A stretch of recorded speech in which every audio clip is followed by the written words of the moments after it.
This is Donna with More Than a Review, and I am so excited to be here with Jennifer. I searched her out when I learned about her background and her history, and she's just an amazing lady, and I just want you guys to get to meet her. So I'm going to have you start with just telling a little bit about yourself, because your background, like your dad's job and how it impacted you, just I think is fascinating, and how it's impacted your life today. Yeah, thank you, Donna. So yeah, I'm a writer and a speaker and a forensic specialist, and I grew up, people are like, where did you get the forensic part? And I always say, well, I was born into it.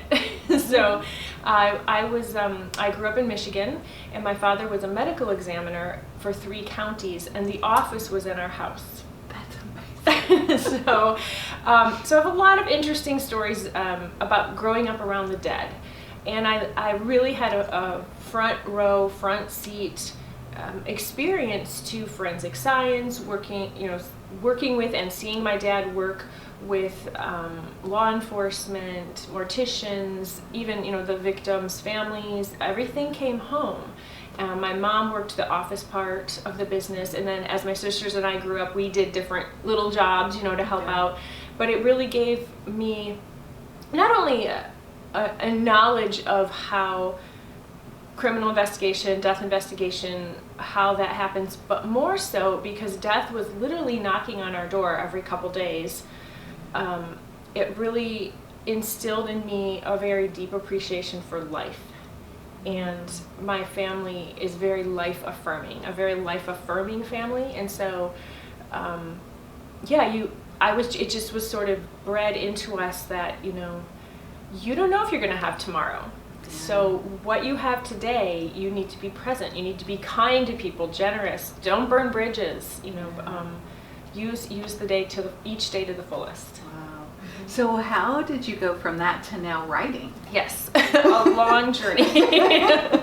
So again, growing up with this, I just thought it was, I didn't know it was strange or odd. And actually, as a teenager, I was kind of embarrassed about it, because it's kind of weird that, you have like body parts in your freezer, and like there's case files on your kitchen table. That's odd. And but so and you're kind of like coming into your own. So I was kind of embarrassed about it, and I really kind of just pushed it, like didn't talk about it. I didn't, and this was way before like NCIS and CSI that made it really cool. Now everybody wants to be a forensic examiner, but that was not happening when I grew up. Because I would literally say to people like, they'd say, what's your dad do? I'm like, oh, well, he's a medical examiner. And I'd get this blank look. I'm like, when people die and they need autopsies or investigating death, blank look. Because now everybody knows and they think it's cool. But so I always knew I wanted to be a writer. I knew when I was 8, and I was that kid who was like making up plays and like forcing her sisters and her friends to act in them. So I always knew, and I was always on that path of being a writer. But it took me actually a very long time to connect the two worlds. Because, when you start writing, and I didn't really start really seriously writing, and I started with screenplays until I was in my late 20s. And when you start to become a writer, then you start to think about, what is it I want to say? What do I know? What do I want to talk about? What stories do I want to tell? And as you're starting to brainstorm, I realized a lot of them had to do with sort of this world of mystery and thriller and crime and sort of that whole genre. And it was then that some of my friends were like, well, yeah, Jennifer, like that's how you grew up, of course, And anyways, I started to piece it all together. Wow. And actually went back to school for more training, because I realized that I knew a lot about this, and but there was so much more to know, because the field of forensic science is huge. So I went back to get more training so that I could add to my toolbox and really, sort of become an expert in understanding that world and speaking that world authentically. Wow, that's great. So, knowing that you wanted to be a writer for so long, has there been anything about the writing journey that you're like, that surprised you, or you're like, I didn't expect that? Yes. How long it takes. Of course, I had no idea how long it would take to get where I'm at. I think if somebody would have told me 17 years ago, it's going to take this long and you're going to go through all these struggles and these rejections and disappointments, I would have been like, you know what, I'll just keep teaching high school. Cool, that's fine. But I'm glad I didn't. So yeah, I think just how long it takes, and I know everybody's on their own journey, and I think for me, it had to be a journey of patience and perseverance. Like that's what I needed to learn. And I'm still learning. So. That's very good. So talk a little bit about, so you do write screenplays and novels. Like, is that hard to flip back and forth? Sometimes. Yeah, I started out writing screenplays, so I also write TV and film, and that's how I was trained. I was trained in, really trained well in screenwriting, and I live in LA and work in LA. And then about 5 years ago, I transitioned into novels, because I had all these gorgeous stories and they were just sitting there, and I thought, because it's really competitive business there, and most of what people write in Hollywood, most of what screenwriters write just never gets made. It might be a nice portfolio piece, it might get you a job, but a lot, we have to write tons and tons of stuff, first of all, to get good at it, and then second of all, to be able to show people that we can do it, and then we end up writing some of their stuff or something else, which is fine. And so in doing all this, I think it was the best story training ever, because I can write fast, I can write tight, and I know structure really well, I know character development. But transitioning into novels was a really interesting challenge, because now I can write long, and I have to take my time with things and describe things and really build the world. So it's exciting because you do the same amount of story work for a screenplay, but it doesn't get into the work. Most of it doesn't get into the work. So now I can take all that story world and really explore it in a novel. So I like both, I like both. And I wanted to ask you, so like the impact that you feel like your writing is having like on the world. Because you are bringing like very authentic, so have you heard like from your readers already?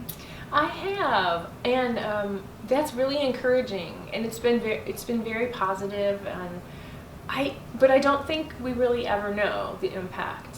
That is so true. Yeah, but so I'm always, when I get those little nuggets, it's always so encouraging. So yeah. I would recommend that.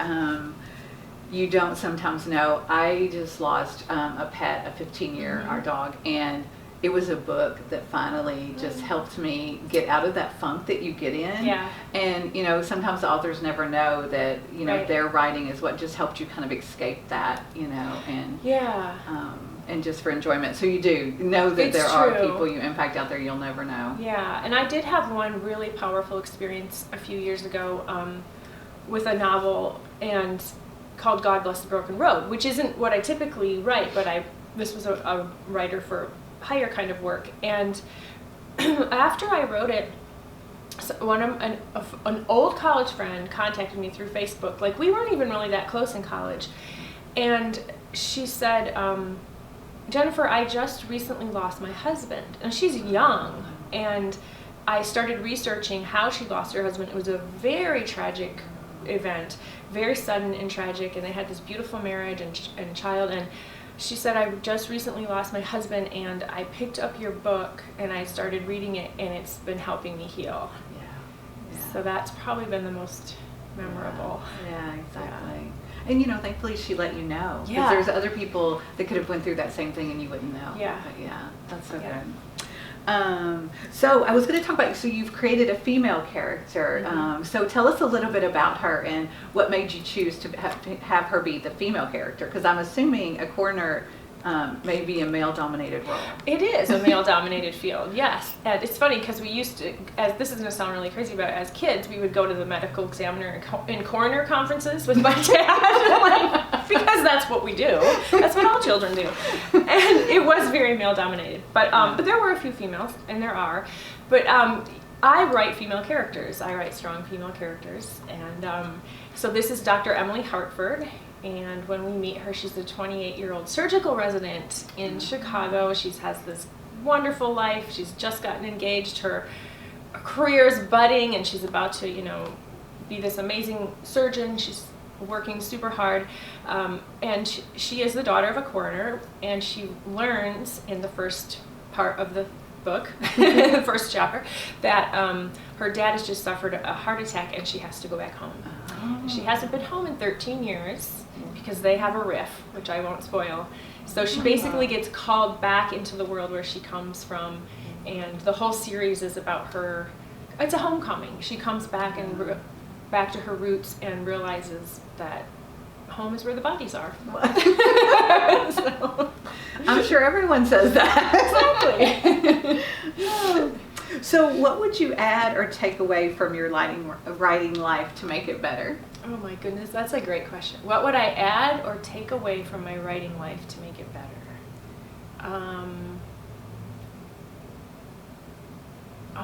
Nothing. I can't think. I love my life. I love my writing life. I suppose one could always use more contracts. That would be great. But I'm really, really content with the way things are. And of course, we always strive for more and better and to improve and the next best story, but I'm happy. So will this be a series? It is. The second one comes out in January. Oh, great. It's called Secret Remains. Oh. And hoping for more. Very good. So do you see the book taking off and becoming a screenplay? Okay, so ironically, I wrote this as a screenplay first. Oh. Yeah, it was actually the first screenplay I ever wrote, and it was not in this form. The story has morphed a lot. But yeah, that was one of the projects where it was just sort of sitting on a shelf after all, and I was like, I think I'm going to try a different angle with this. Wow. So Yeah. we've been pitching it in LA as a TV series, and we'll see what happens. Wow, that would be great. So if you could offer words of encouragement to aspiring authors out there, like what would you tell them? Yeah. Okay, words of encouragement. Because we've talked about it's tough. It is tough. It's very tough. A couple things, I guess. One is to just sort of, and this is something I have to really practice every day, but is being grateful. And I've literally being present and grateful, which is such a mantra now, but it really, there's so much truth to it. Yeah. And I really just have to sit down every morning and what are the things that I've been blessed with for that day or the day before, and really keep focused on that, because it is such, being a writer is such an up and down world of peaks and valleys and deserts and oceans. And, so being grateful to the people who have helped you. If you can latch onto a mentor, it's really helpful. That's good. And just persevering, Yeah. which, kind of that never give up, Yeah. which is, again, seems like such a trite mantra that we all say, but I think the key to that never giving up is finding that one or two people who can always remind you of that, because there are many days I want to give up. Yeah. And then someone will come into my life and say, no, remember, never give up. You don't know what's around the corner. Yeah. No, that is good to have those people. So we were talking about the second book, and my understanding is the second book you're also working with a cold case group. Yes. So tell us a little bit about that. Yeah, so I have partnered with the Cold Case Foundation to basically bring awareness to them, support them, contribute, and spread their education. I had been thinking for years I would wanted to partner with someone, because I think, we write about crime and victims and cold case and all this stuff, and that's great for entertainment, and there's reasons why we need that and read it and all that. We love it. But I've always thought that the real heroes, we write fictional heroes, but the real heroes, and I've known a lot of them, are the people who are actually out there working cases and trying to find the criminals who have caused these crimes and working with victims. And so it's been in my heart for a long time to, how can I support that? How can I, in reality, not fictional, but in reality, how can I support that? How can I draw my readers into supporting that? And I stumbled across the Cold Case Foundation not too long ago, and it just was an instant heart connection. I read all about what they did, and literally I had this guttural, emotional connection to them, and I contacted them, and they welcomed me with open arms. And so, yeah, I'm going to be partnering with them in many, many ways. Great. And my next book, Secret Remains, I'm going to be doing sort of a soft launch of promoting them and partnering with them, and many cool things to come. Oh, very good. Yeah. And basically, what they do is they obviously support law enforcement all over the country, and now even some outside of our country, with helping investigators, providing them resources, training, consultations, anything they need to help solve a cold case that's on their plate. But then the other part that I love, and the part that I'll probably be a little more involved in, I see myself being more involved in, is the victim prevention. So they do a lot of training on victimology, and let's prevent crimes before they happen. So yeah, that's great. So what would you like to leave the listeners and the readers with? What would you like them to know? Oh my goodness. Such a wide field of questions. I think probably personally just what I've learned in being the daughter of a coroner and living that, and just to be present every day, to live well, live the golden rule, and just don't take this day and this life and your relationships for granted, because you may not have tomorrow. Thank you so much. Thank you, Donna. It has been such a pleasure to meet you. I knew when I saw your information on the website, I was like, I have to meet her. I have to meet her. Thank so you. I'm so glad that you agreed. I'm glad you reached out. Thank you, guys.